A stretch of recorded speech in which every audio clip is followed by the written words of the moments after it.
Udaipur primary marketing cooperative society limited বার্ষিক সাধারণ সভা অনুষ্ঠিত হয় বুধবার দুপুর 12টায় সৈকত গেস্ট হাউসের কনফারেন্স হল ঘরে।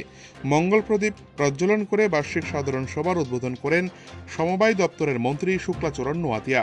এছাড়া ছিলেন গোমতী জেলা পরিষদের সভাধিপতি দেবল দেবরায়, পৌর চেয়ারম্যান শীতল চন্দ্র মজুমদার, গোমতী জেলার ভারপ্রাপ্ত উপনিমায়ক সঞ্জীব ভৌমিক ও বিশিষ্ট সমাজসেবিকা Sabita Nag, Udaipur primary marketing cooperative society limited chairman Bikram Das সহ প্রমুখ।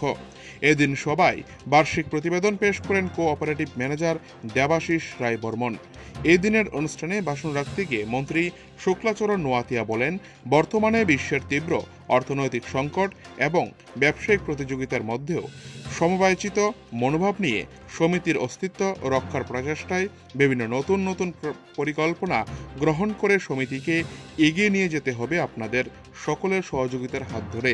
ত্রিপুরা রাজ্য বর্তমান সরকারের সমবায় আন্দোলনকে এগিয়ে নিয়ে যাওয়ার সদিচ্ছা থাকা সত্ত্বেও কতিপয় সরকারি দপ্তর প্রধানগণ সমবায় থেকে মালপত্র ক্রয় করে না এবং টেন্ডার বা অন্য কোনো ব্যবসায়ীদের নিকট থেকে মাল ক্রয় করছে, যা সমবায় আন্দোলনের পরিপন্থী বলে উল্লেখ করেন মন্ত্রী। এদিন মন্ত্রী বলেন, সমিতির পক্ষ থেকে গত বছর বন্যা মহামারীতে রাজ্যের অর্থমন্ত্রীর হাত ধরে মুখ্যমন্ত্রী ত্রাণ তহবিলে 25,000 টাকা দান করা হয়েছে, যা খুবই প্রশংসার যোগ্য। আগামী দিনে এই সমবায় সমিতিকে আরও সামনের দিকে নিয়ে যেতে হবে বলে উল্লেখ করেন মন্ত্রী তার ভাষণে। এদিনের অনুষ্ঠানে সমবায় সমিতির সদস্য এবং সদস্যদের উপস্থিতি ছিল সারা জাগানো। উদয়পুর থেকে নিজস্ব প্রতিনিধির রিপোর্ট, টিভি 100 বাংলা। প্রত্যেক সমবায় সমিতি প্রত্যেক বছরে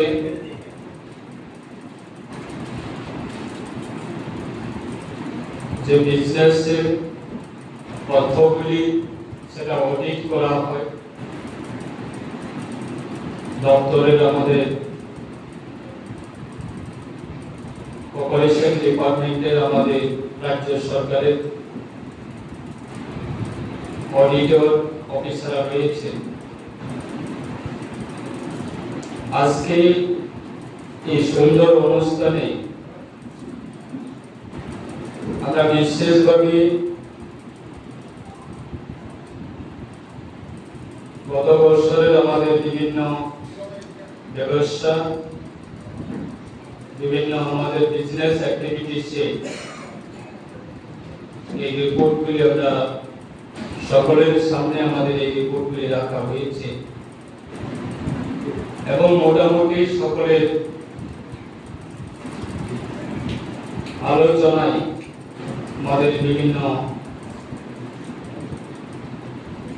নতুনভাবে যুক্ত করা এই প্রস্তাবগুলি এবং আগামী অর্থ বছরে কিভাবে এই Udaipur primary marketing cooperative society সুন্দরভাবে পরিচালনা করা যায় এবং বিজনেস আইটেমগুলি কিভাবে আমরা ইনক্রিজ করা যায় তার ক্ষেত্রে আমাদের সকলের পক্ষে বিপক্ষে এবং সকলের উপস্থিতিতে পজিটিভলি আমরা আলোচনা করে গেছেন আমাদের পূর্ব বক্তারা।